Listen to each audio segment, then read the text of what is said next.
Okay, hang on. So I'm going to.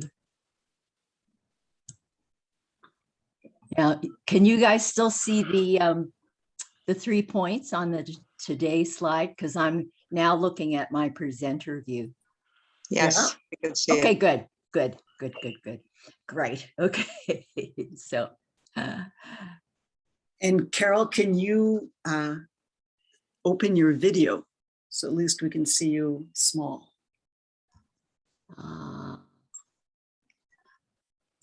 yes. Hey, That better? Okay. much Yeah. better. So yeah, I'm standing up, so hopefully, yeah, you can see me relatively well. And yeah, I'm looking at my screen, and there is a notes section. So I'll be unapologetically. If I look down, it's because I'm looking at my notes. Go ahead and introduce yourself, Carol, if you'd like. Yeah, I will. Okay, so I am a person that did macrobiotics in the late 80s and early 90s. And then took quite a sabbatical. And I've been back since September 2020, because the interesting thing about the pandemic was that this summer macrobiotic camp. So I went to a virtual summer camp for a whole week for $75 US, which was just a wonderful way of getting back in what I call the Big M laneway.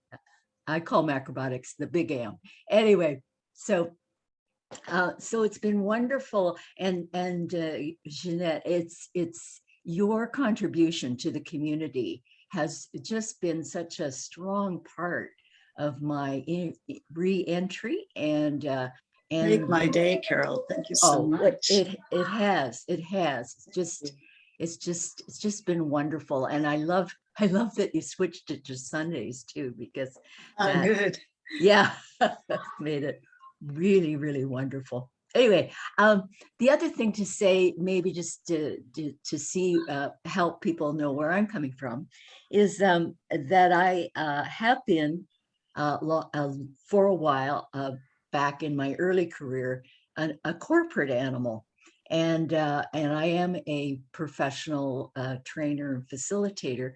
And my area of expertise is helping people listen better.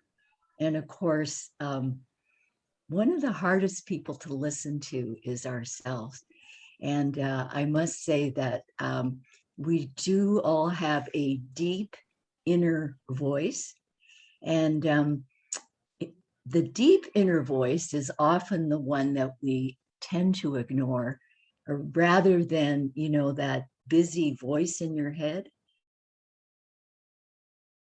So you know where my sort of professional background is, and how it dips into me. I consider myself also a personal development junkie. So in terms of my own spiritual development or personal development, those are the things that are important. So right away, I want to ask you, so you then have developed techniques for how to help us to listen to ourselves? Yes, some. And it was interesting, last Thursday evening,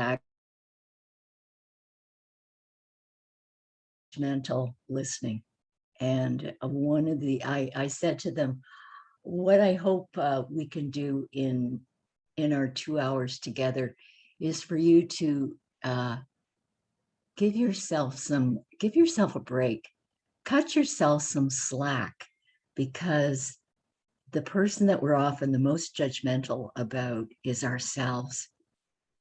And I say what we want to do with our listening is take our listening vehicle through a journey around our heart, through and around our heart.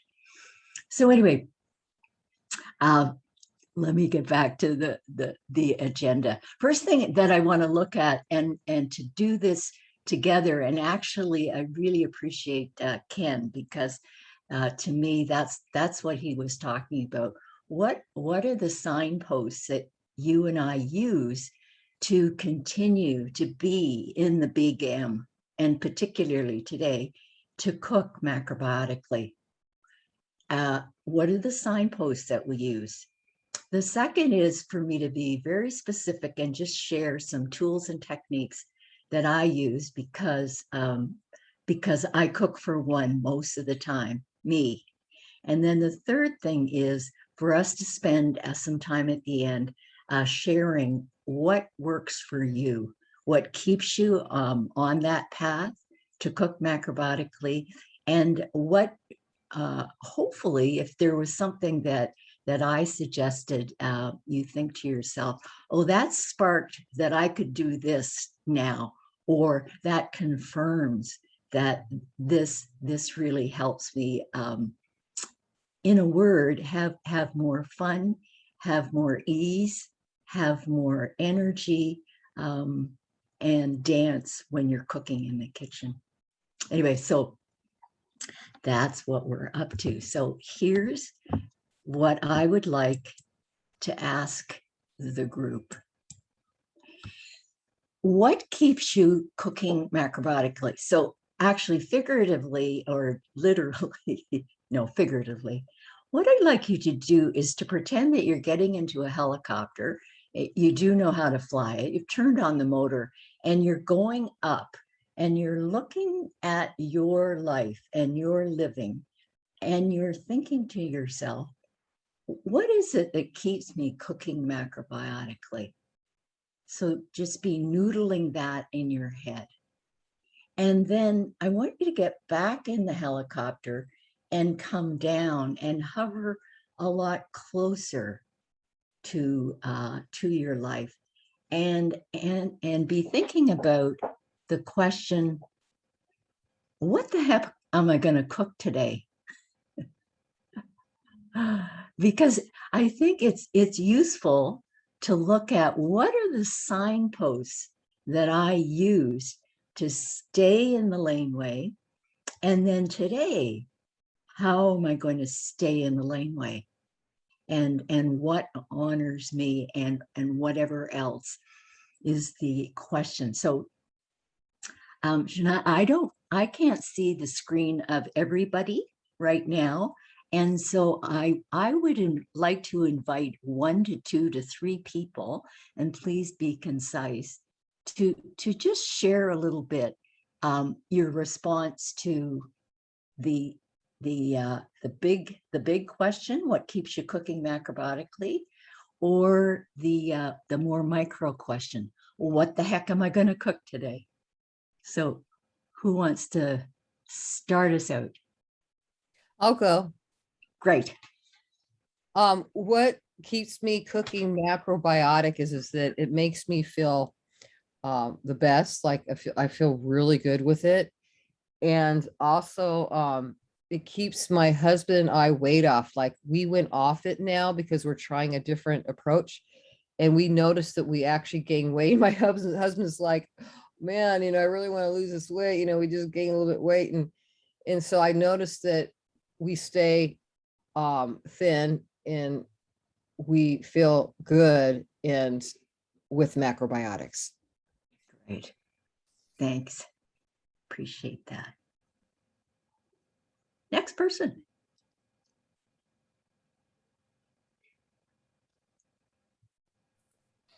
I'll go. I have, what am I going to cook today? Okay, great. So even though I know a lot of the macrobiotic information, and I've studied with a lot of the teachers mentioned today, I always come up with what am I going to cook? Because maybe I just don't have a plan. But I can tell others what to make. I just my own, what am I going to come up with today? And maybe it's more lack of motivation that I find for myself. Thanks, Christina. Appreciate that. Yeah. Just telling us where you're at. Yeah, great. One last person, please and thank you. We want to be in this inquiry together. Go ahead. Thank you. Years ago, I used to put my clothes in order. If I wore this, I'd put it at the end, and then I'd go to the other end, wear what I was wearing. I kind of do that with my beans and my grains. I make sure I have a lot of beans and grains. I see what I didn't cook yesterday or the day before, and I pick something new. Just make sure Nice. I always have something. Then it's just vegetables. Wonderful, wonderful. I like the analogy that you use of your clothes, because yeah, there's a certain structure to that, so that you don't have to, in quotes, think about it. Yeah, it kind of you line it up for yourself. Yeah, excellent. That's great. Super duper. Thank you. Okay, so I don't expect you to read through this entire slide. What I might suggest is that you do this as a little bit of homework. That is your kind of your own little mind map of, well, what's my guidance system? And just to be more conscious of it, so that you know what's sort of driving you to keep consistent, and how wide or narrow is the laneway, and what is it that you keep in mind. And I'm very interested in history. Book called Fire, and it talked about the whole issue of cooking, cooking food, and it was very interesting in terms of heat as a source, and the various ways that cooking has evolved and the difference that it's made in human beings. But anyway, one of the things that I draw is that top left-hand corner are the five tastes, the five basic tastes. And I think that's one of the drivers for me, because in general, in having a balance and a balancing way of eating, then I'm not craving anything sweet at the end of a meal if what I'm eating has had all the five basic tastes. So just to give you an example, but I really encourage you to take the time to really think more consciously of what's important to you, as keeping it in mind when you're cooking.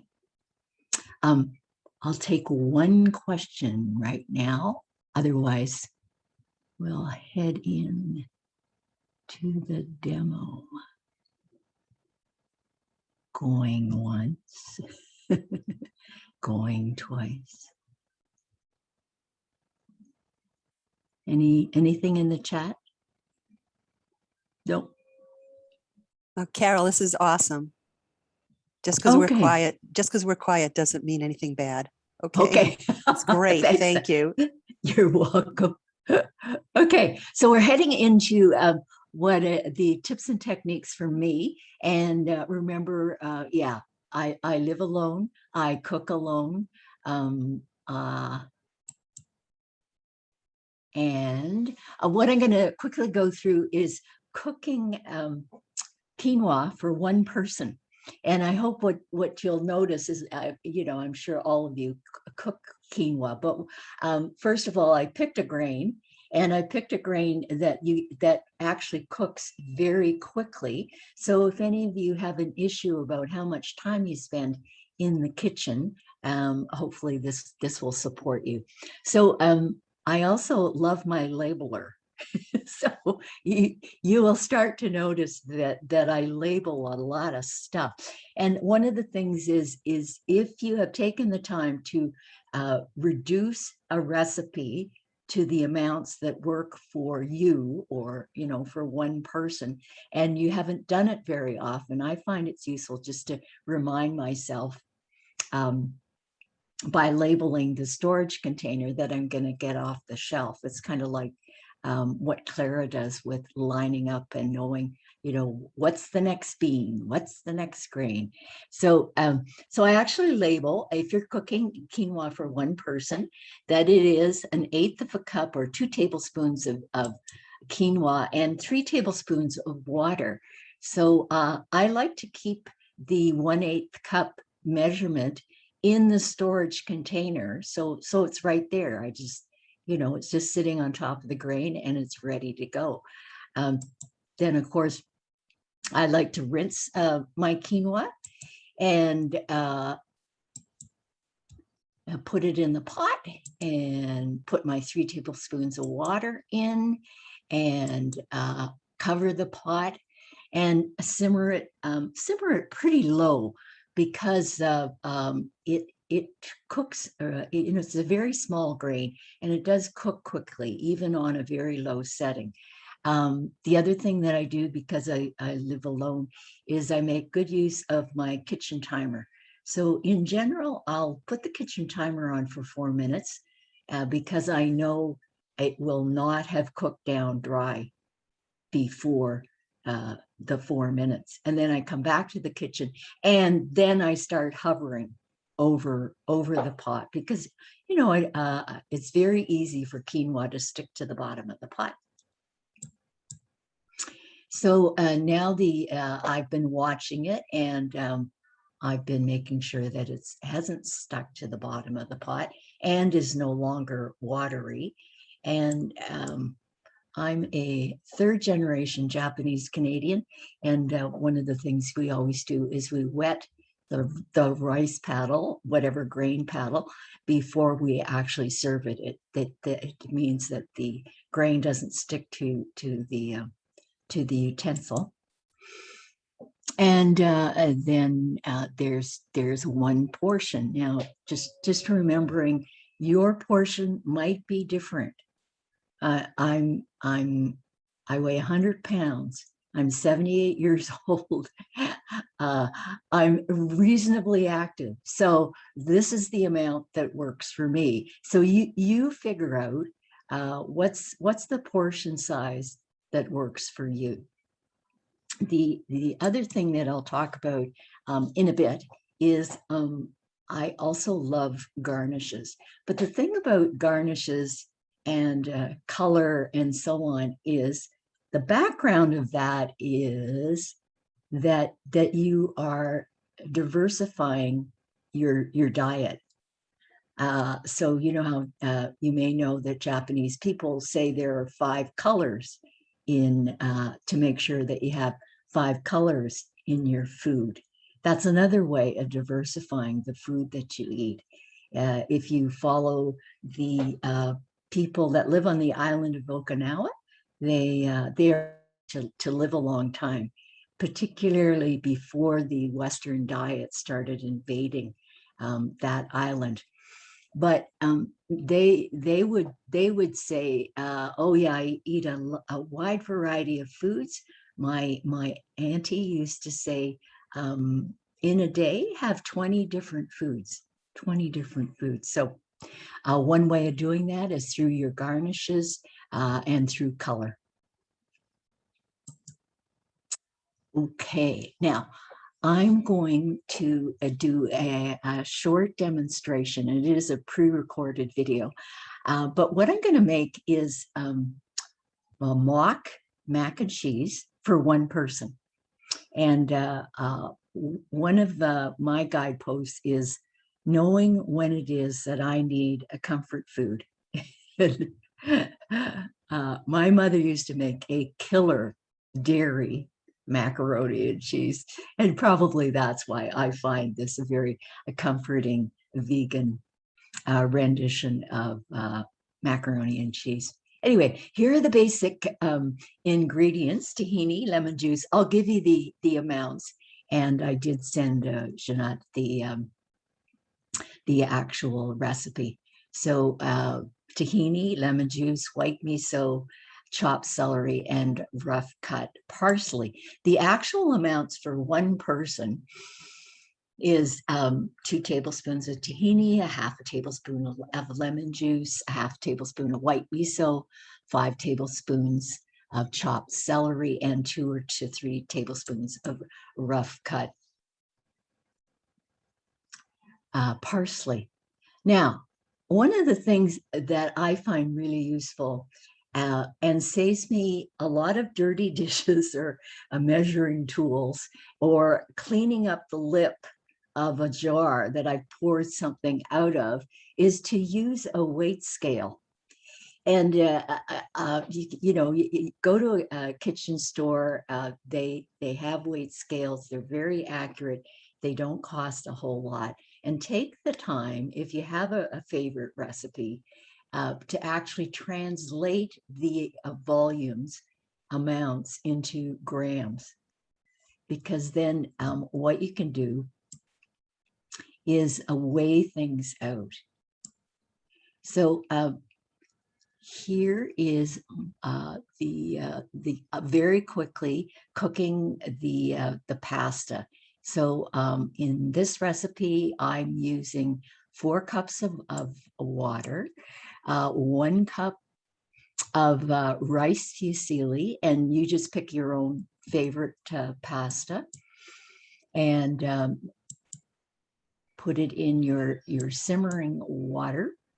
And again, you cook it until it's, al dente or whatever you like. I think it's best to cook it al dente, because you are going to cook the mac and cheese a little bit further. So you don't want it really, really soft.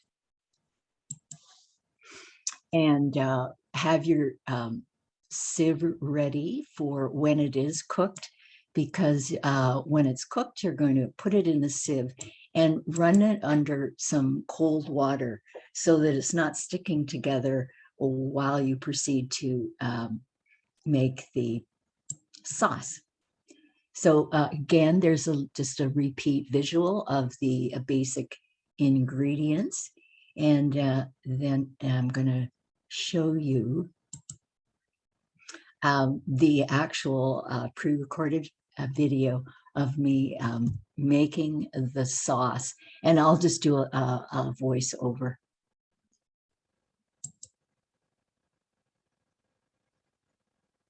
So there's my weight scale. That's that black thing.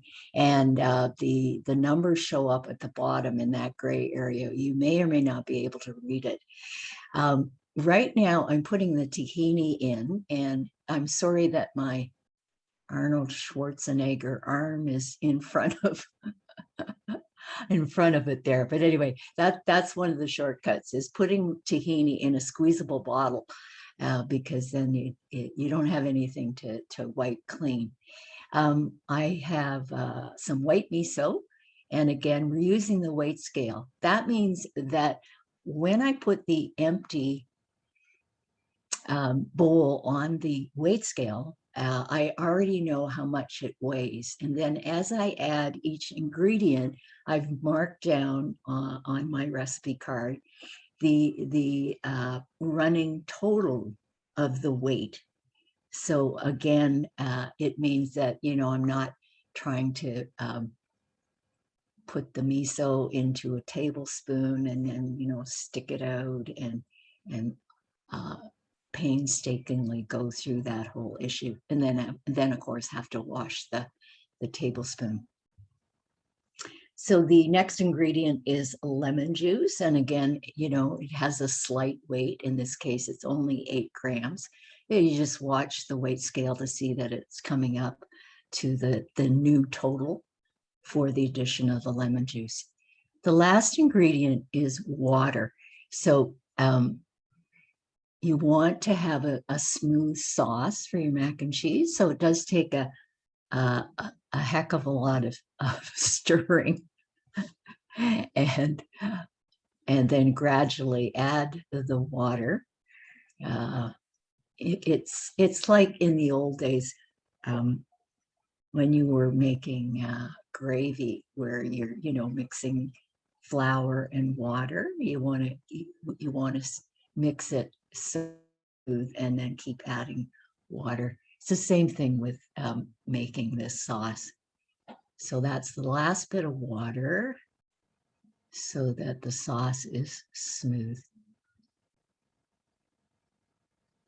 You can use a regular kitchen whisk if you like for that part. Okay, there goes the celery. that's been pre-cut. That's about 45 grams. And then the last thing is parsley. And because I live alone and I didn't invite anyone over to be my cameraman, you can't see me using my favorite herb scissors. How many people have herb scissors? Herb scissors have about 5 blades on them that sit horizontally. And so you can cut things like parsley very easily. And, you know, say you're making tabbouleh or something that takes a lot of parsley, it doesn't take as long to cut up your parsley. So there you go. Your mac and cheese is all made and mixed well with the pre-rinsed pasta.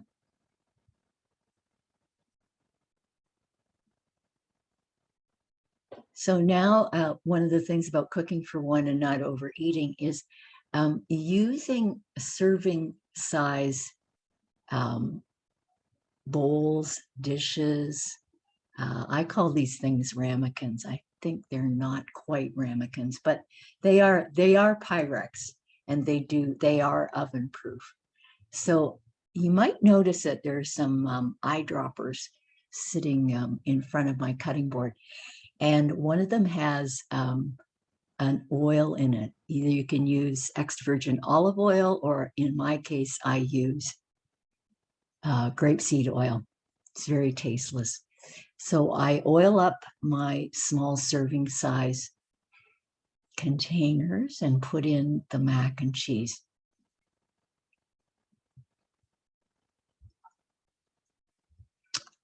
This one recipe actually fills 4, but I'm just doing a demo for 2, so you can see that. Great. Okay, so there we have our 2 ramekins, and this is where you can decide how you want to finish the rest of the cooking, because depending on your condition, for some people, what they want to do is they want to steam it to heat it through. And an old-fashioned way of having a steamer, if you don't have a basket or you don't have a double boiler, is just to stick some old stainless steel cutlery in the bottom of your pot and pour some water in, and then just put the ramekins on top, and it steams very well. You can cover it with a bamboo mat if you want to, and or you can use just a regular glass lidded cover for your pot. Now, for some people, you're okay with actually baking or toasting. And so you can use your toaster oven and put your mac and cheese in there, your mock mac and cheese, and bake it for about 11 minutes in North America at 350 Fahrenheit, approximately 180 centigrade. So again, if your condition allows, and you are going to bake, if any of you follow cooking shows, and I have a couple of favorites. One is Lydia Bastianich. She's an Italian American, and one of the things that she calls a poor man's Parmesan cheese is toasted breadcrumbs and olive oil. And so I like to make up a little bit of oil moistened toasted breadcrumbs, and then put them on the top and put the ramekins back in the oven for about 5 minutes. And then when they're ready, you can see that the breadcrumbs are have a nice browning, and give you a bit of a crunch, because that's the other thing. It's good to know what textures you like, because one of the things that happened to me actually back in 2017 is that I lost my sense of smell which then means that a lot of flavor ability was also diminished. And so one of the things that I became more attentive to was texture. And it's useful if you know what are the textures that I really like. And one of them that I like, I know now is crunch, And there are some healthy ways to include crunch in on your macrobiotic journey. Okay, one little section more, and then we'll go to questions. Okay.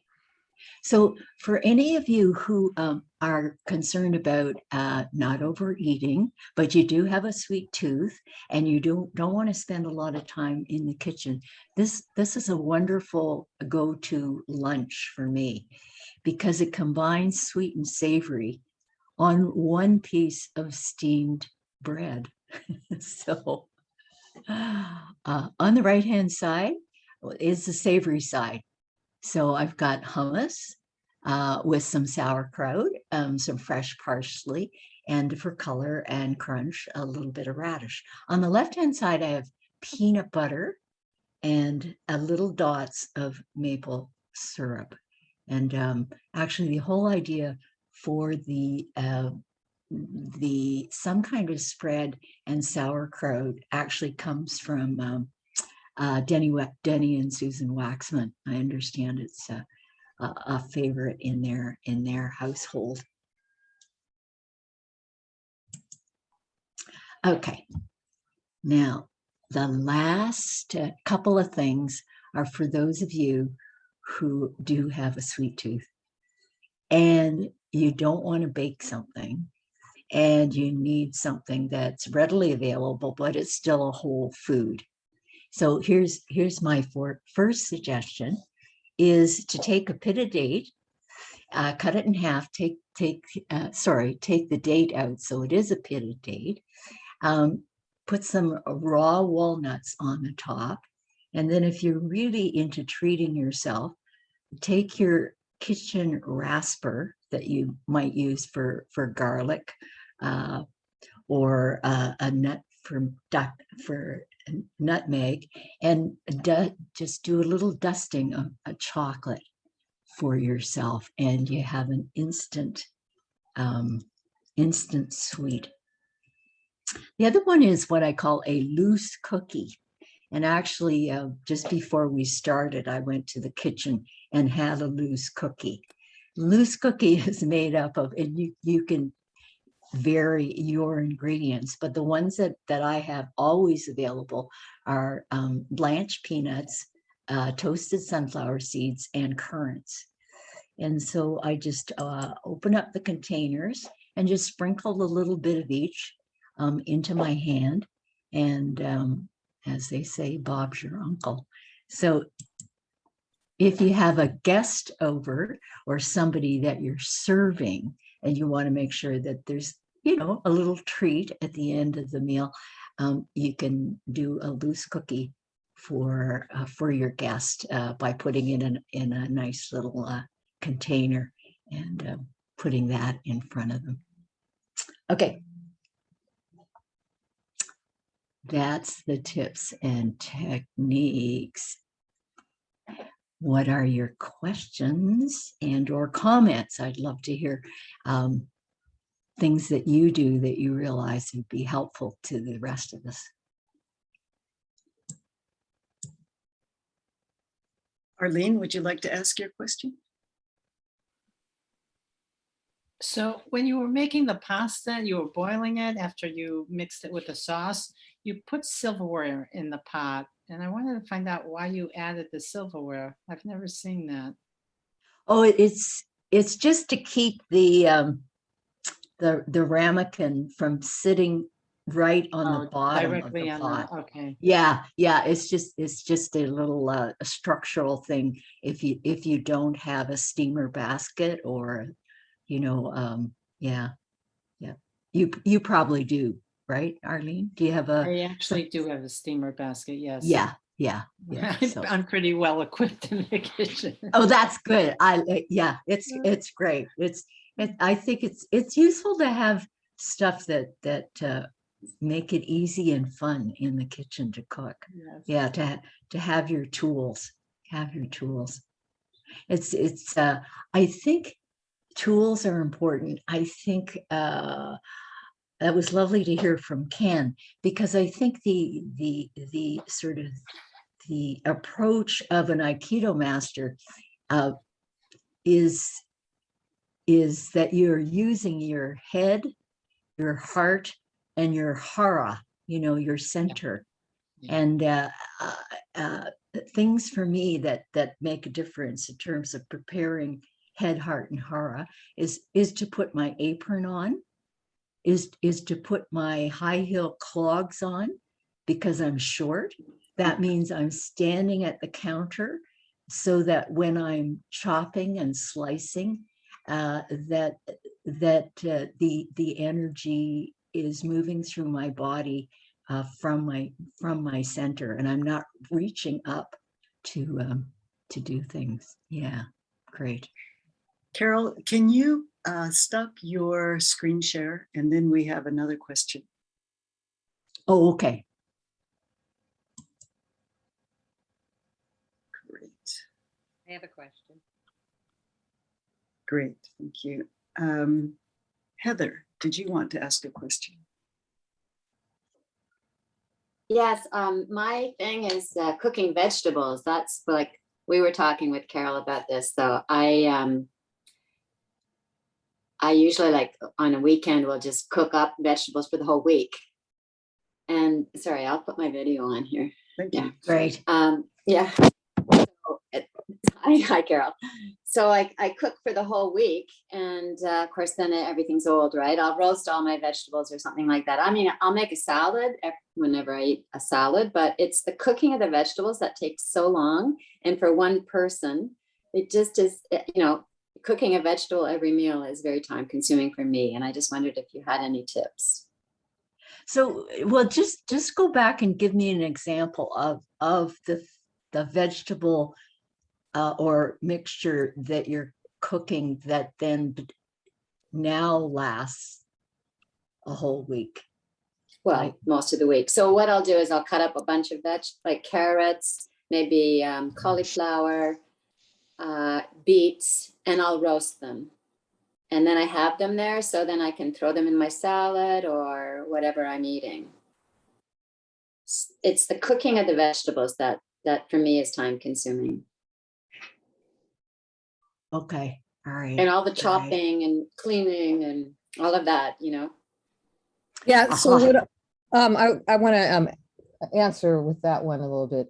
Good. What I Good. do is that right now I'm doing it's funny because when you mentioned quinoa, I'm cooking up quinoa, like right when you Oops, your sound went, Sherry. sorry. What I do is right now I'm steaming my vegetables, and I'll steam the vegetable for the day.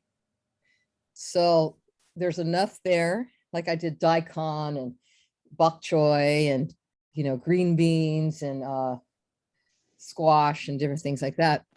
And then that'll last me all day. Like I make enough for breakfast, lunch, and dinner. And then I made the quinoa, so that's going to be for breakfast, lunch, and dinner. But then I also make a soup, and I also eat a salad too. But anyway, and then I cook beans like for enough for a few days, and then rice for enough for a few days, because beans and rice, their chi stay for a couple of days. But the vegetables I'll steam for the whole day to have those around. I don't know if that helped, but It's all great. Thank you. Yeah, well, that's sort of Both what of you. I do. I cook Awesome. for a number of days. Sorry, someone else was speaking. Yeah, so I usually cook for several days, but it's when I want to eat everything really fresh. It's the washing and the cutting and And then the cooking, it just takes a lot of time for me. So I don't know how healthy it is to cook a lot and then keep it for 3 or 4 days. Yeah, it is less preferable. One of the things that I do when I bring home my groceries is that I consider part of that whole journey around bringing food in, because the ideal is that I have a garden and that I go out and I only pick a couple of carrots and or just a couple of sprigs of parsley, and it's fresh, and then I bring it into the kitchen and I prepare it, I cook it, and I eat it. And we don't, most of us don't do that anymore. So in terms of from the grocery store to getting into the fridge, to me, that's part of shopping. So Heather, what I do is I have containers where there are always at least 2 washed carrots in it. That's where I keep my small piece of daikon. I will have 2 or 3 pieces of washed celery, and it's all labeled, and it's waiting there in the fridge, ready to be chopped or to be grabbed if I need a snack of, say, hummus and celery. And the other thing is, I think, to me, ideally, again, depending on your condition, it is preferable to eat fresh and then no longer than eating it the second day. And the other thing too is depending on your condition, is that if you're going to eat something that has been in the fridge, is to take it out. If you're going to have something for lunch, take it out at breakfast so it's sitting on the counter, warming back up. And even if you are going to gently reheat it, I think it's useful to just kind of bring it back, and especially not eat a leftover cold. Yeah. Particularly for us in the climate, because Heather lives in Toronto as well. We live in a temperate climate, so that thing about the food that we're eating right now is going to produce the red blood cells that are going to last 100 to 120 days. So you and I actually right now are eating for around the end of February, early March. And those red blood cells that are there, it's going to be cold here in Toronto. Dollars to donuts. It's going to be cold. Yeah. We have a question from Brian. Brian, you want to unmute yourself? Yeah. Yeah, can you hear me? Perfect. Okay. I have one suggestion and one question. When trying to cook small amounts, many recipes cook enough for 6 to 8 people. So I've been trying to reduce the size as well. For cookware, I'm finding, this is kind of the standard size of a cook pot, but many lines of cookware also have what they call a butter warmer. So lately I've been cooking a lot of things in this very small amount. It's about 1.5 cups in American measurements. So it's, I can cook grains, I can cook miso soup in very small amounts. So my question then is, many vegan recipes recommend using nutritional yeast to bring kind of a cheesy flavor to the recipe. And I know that Macrobiotics tends to not recommend using nutritional yeast. And I was wondering if someone could explain why.